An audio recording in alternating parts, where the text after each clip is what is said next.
প্রতি বছরের ন্যায় এবারও বন্দর উপজেলা বিএনপি নেত্রী মুন্নি আক্তার গরিব দুস্থ ও অসহায়দের মাঝে ঈদ খাদ্য সামগ্রী বিতরণ করেছে। বৃহস্পতিবার সকালে বন্দর উপজেলার মনারবাড়ি বিএনপি নেত্রীর নিজ বাড়িতে প্রায় ৩ শতাধিক অসহায় পরিবারের মাঝে এই ঈদ খাদ্য সামগ্রী বিতরণ করা হয়। এ সময় বিএনপি নেত্রী মুন্নি আক্তার বলেন, এলাকায় গরিব দুস্থ ও অসহায় মানুষের মুখে হাসি ফোটানোর জন্য প্রতি বছরের ন্যায় এবার ঈদ খাদ্য সামগ্রী বিতরণ করেছি এবং ধনী ও বিত্তবানরা যদি সঠিকভাবে যাকাত দেন তাহলে অসহায় মানুষগুলো পরিবার নিয়ে সুন্দরভাবে ঈদ উদযাপন করতে পারবে। একই সঙ্গে অসহায় মানুষের পাশে থাকার জন্য সবাই আহ্বান জানান।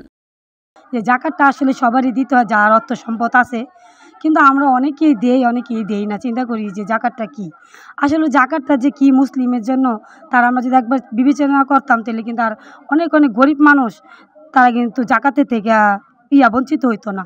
কিন্তু আমি প্রতি বছর আল্লাহ আমাদের দেওয়ায় আমি প্রতি বছর ৩০০-৪০০ লোকের জাকাত দিই। আমার যতটুকু আসে তার চেয়ে বেশি দেওয়ার চেষ্টা করি আমি। এবার আমি ৩০০ লোকের জাকাত করছি, আর ৫০ জন ৬০ জন আমি জাকাত হিসাবের বাইরে দেওয়া হয়েছে আমার।